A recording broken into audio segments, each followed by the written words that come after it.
I wonder what I should watch on YouTube today. Let me just pull up my phone.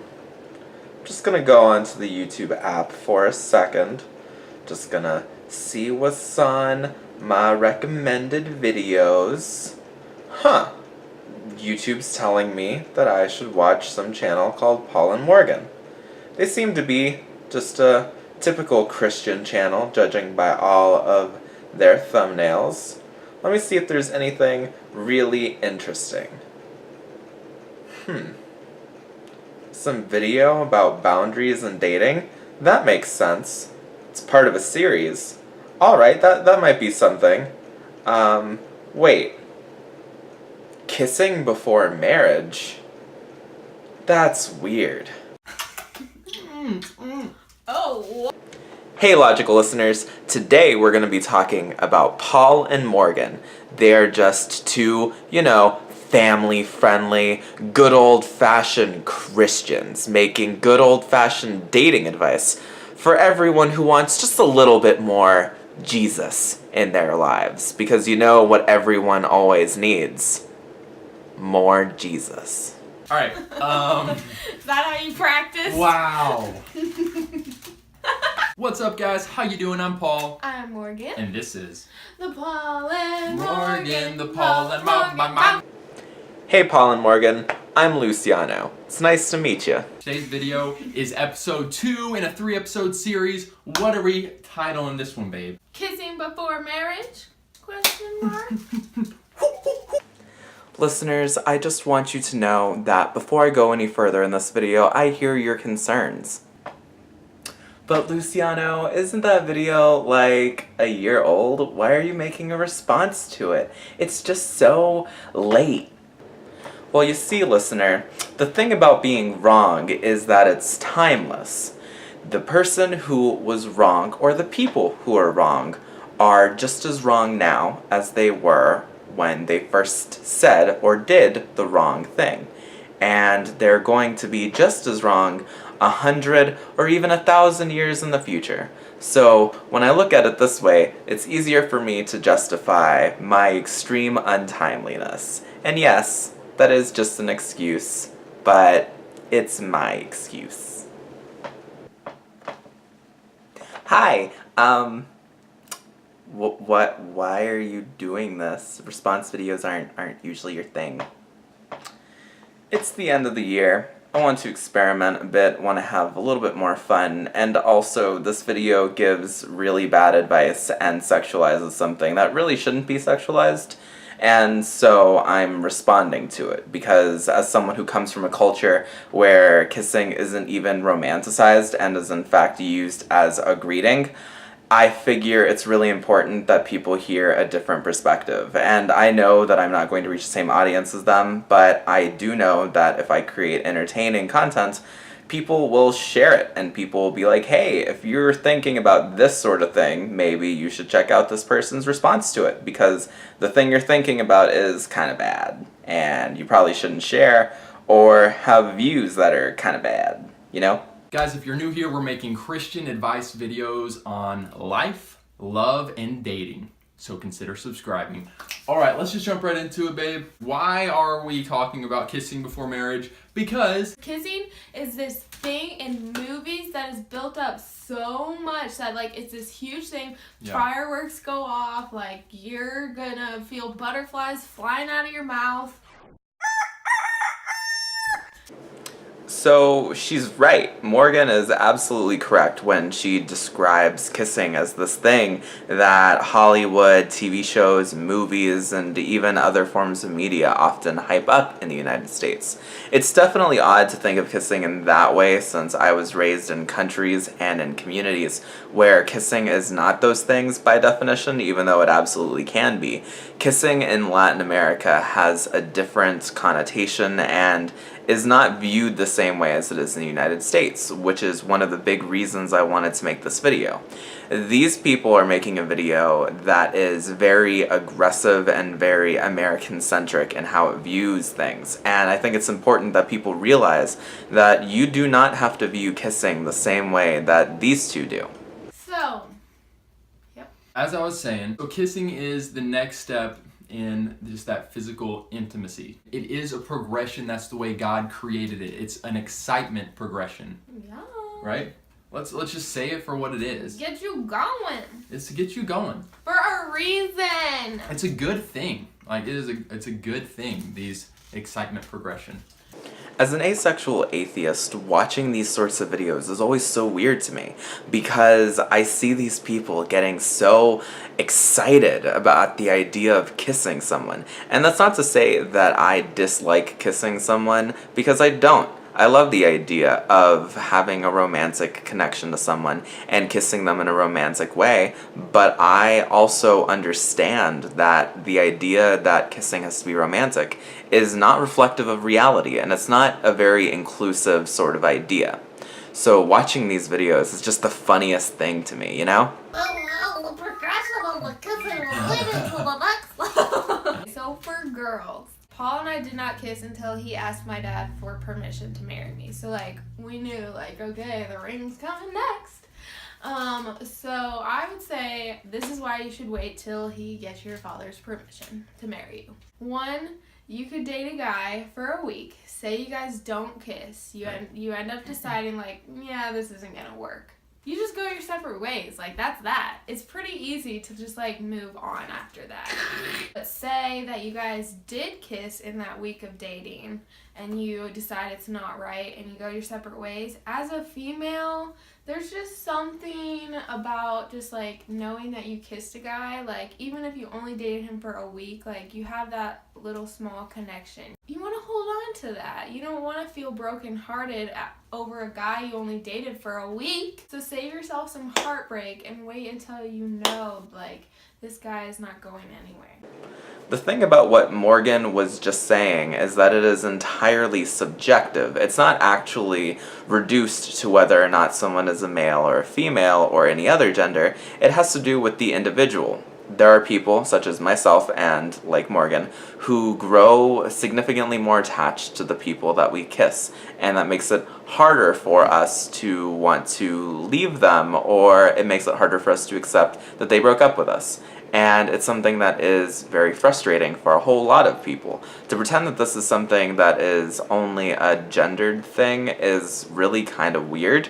I don't understand why it is that that's something that she's saying, although it sounds to me like she, at the very least on some level, believes in traditional gender roles and in genders being, I guess, sort of different but equal, which is a popular line of thinking in some Christian circles. Before I got married, when I pictured my future spouse going on dates, I was thinking, I don't want her kissing guys. I don't want to get married and know that she's kissed, just numerous guys, or she was in a serious relationship where she was making out all the time. Like, that hurts me.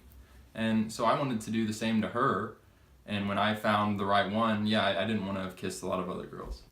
Paul, my guy, my dude, you need to do better than this. You need to not share these dangerous sorts of thoughts and feelings with your young and impressionable audience. And more than that, you need to not be worried about your wife's previous partners and the previous people that she's kissed. That's not something that is a big deal by any metric, as long as she hasn't cheated on you with any of them. Like, that's not something that you should be telling your audience. And more than that, at some point you're probably going to be a father if you're not already, and I don't believe that you are right this second.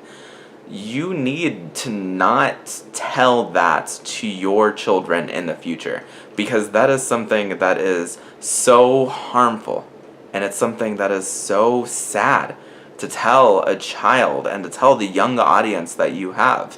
Your audience, your primary audience, is probably people younger than me and probably people younger than you. And if you're telling them this, it's something that's going to affect them and how they relate romantically and relationally to other people. Please do better than this.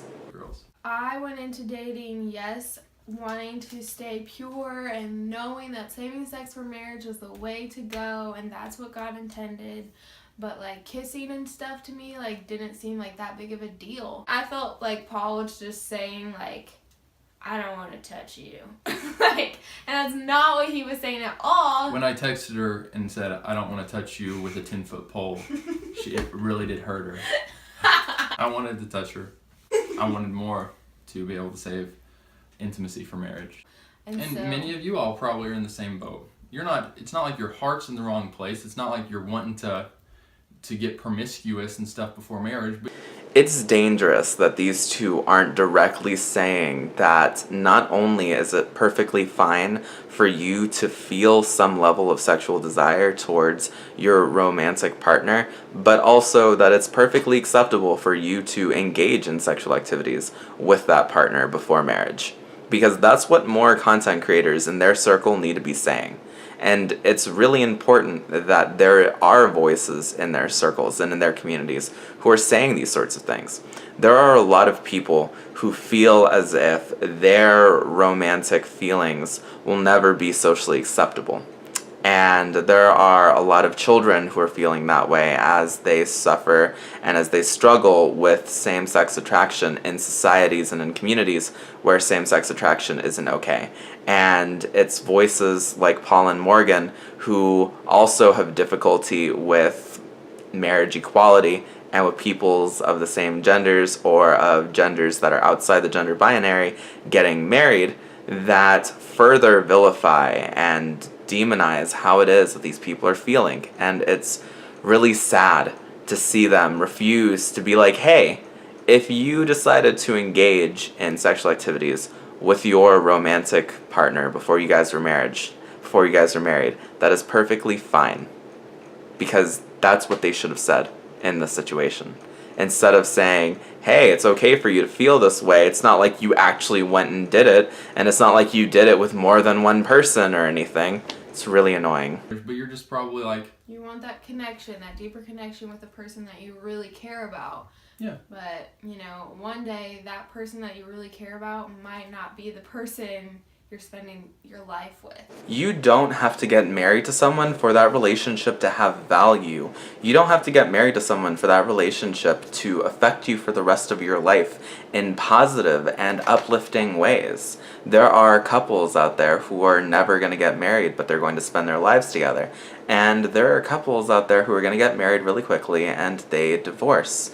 And they are going to have positive and negative relationships. They're going to have aspects of their relationships that continue to make them better people for the rest of their lives. Just because you are only going to get married to one person, or just because you only want to get married to one person, doesn't mean that that's the only relationship that's going to have a positive and life-affirming effect on the rest of your life. I mean, is it a huge deal to kiss somebody you're dating? Probably not, but could it lead, and does it oftentimes lead to stuff that is a huge deal and that you're going to be having remorse for perhaps the rest of your life to some level? Yeah. This is the end result of two major things. Deeply sexualizing everything, and then making people afraid of sexuality and of sexual feelings. And it's a real shame, because people deserve to enjoy things that bring them fulfillment and things that bring them pleasure. But these two people were raised in a society and in a religion that encourages people to abstain from those things. And reasonable people can have a reasonable discussion about what level of abstinence and what level of sort of patience is appropriate, but these two people are not encouraging people to have reasonable limits. They're encouraging people to live a very puritanical lifestyle, and it's really sad. This scene creates this connection where all of a sudden you start to feel very comfortable around this person. You start to feel comfortable enough to show them things that you would not show, someone else. Immediately accelerates the emotional bond. Which means it accelerates the physical bond. Big time. The progression that we're talking about, it's real. You go in and you're like, all right, we're just gonna kiss, and you kiss them, and it's quick, and it's like, oh, that was nice, and then you say goodnight. The next day you come back, that kiss is gonna get longer. Just like we talked about hugging, it just is, and it's gonna progress, and it turns into making out, and the making out, it's fun in the natural way that God set it up. Your excitement level continues to rise. You continue to move forward. it's just foolish to be like, we're just gonna stop exactly with a short kiss. It just doesn't happen that way. I hate to burst your bubble, but you're not as strong as you think. You're just not, unless you are setting up strong boundaries and relying on the Lord to keep those. Like Paul set up strong boundaries. And I'm not saying this as like a judgmental person. I'm saying that I was that person who believed that I could stop myself, or I can control myself with one little mwah. We're sharing this stuff because we want to see you guys living the best life that God intended, help you all have hope. Be free! Comment and let us know if you think that waiting until marriage to kiss is absolute craziness, or if you think that there's some wisdom to that. Give a thumbs up if this video was helpful. And we'll see you in episode 3! Yeah, baby. Episode 3 tomorrow. Love you guys. Peace. You're gonna feel butterflies flying out of your... I decided to let the rest of the video play out, partially because this video is already above and beyond the longest video I've ever made that is in a live stream, but also because they just sort of talk about more or less the same thing. They have a very hetero-focused point of view. They think of themselves as much weaker than I would argue that they are, and also they think of other people as weaker than other people actually are. And they are just... They have a weird point of view that I cannot relate to, but I think it's important that when I see points of view like this, I and other people present alternatives to them, and present alternatives to their audience, to any audience members of theirs who come on over and see other content. It's important to note that these are people who do not believe in their own inner strength, and that's really sad. But also, these are people who see value in denying themselves something. And if they want to see value in denying themselves something, if they want to delay the gratification they're going to feel, that's one thing. But also, they're saying other people should follow in their footsteps. And frankly, they don't really make a good case for it. They don't even really make a biblical case for it. They just talk about their own experiences and they just share them. And that's perfectly fine. But they're over here encouraging other people in their particular faith circle and their particular faith community to act like they are, which is strange to me. And it's also strange to other people. Friends of mine have made responses to these two, not just about this topic, but about other topics. And I'm going to make other videos in response to other videos of theirs. This video was actually originally supposed to be 2 videos long, and this ended up being such a long thing that I decided to just split it up. One of my next videos is going to be a lot more funny than this, and is going to have a lot more humor than this particular video did, but it's going to be responding to one of their videos where they talk about people who are not Christians. And I'm really excited for that one, but I know that this video is definitely a departure in style. I hope that you guys enjoyed this video because I know that I did, and I know that the listener also has something else to say. The listeners have got to speak, you know? Hi, I am a listener. Over here at Luciano's Logic LLC, I'll definitely leave a comment because I know that I enjoyed the content that was created. If you are a listener who also enjoyed the content that was created, please leave a comment down below. This video is definitely a departure in style, but it is something that we're very interested in making more of, and we want to hear more of your comments, we want to hear more feedback, and we want to know what you guys think. We actually like, and I actually like, in all seriousness, creating different content, and I like experimenting with what I do and how I do it. I know that creating a new video is a nerve-wracking experience for a lot of people, especially ones where people change their styles. I really enjoyed making this video, and I want to know what you guys think. I think that in this video my personality shined through just a little bit more, and I'm hoping that you guys agreed. If you think so too, let me know, let me hear what sort of content you guys would like to see me make, and suggest video topics for me to explore in the comment section down below. As usual, if you liked the video, please leave a like, it helps out. Definitely subscribe if you're new here and you want to see more, and let me know what you think. Let's have a conversation. I'll see you around.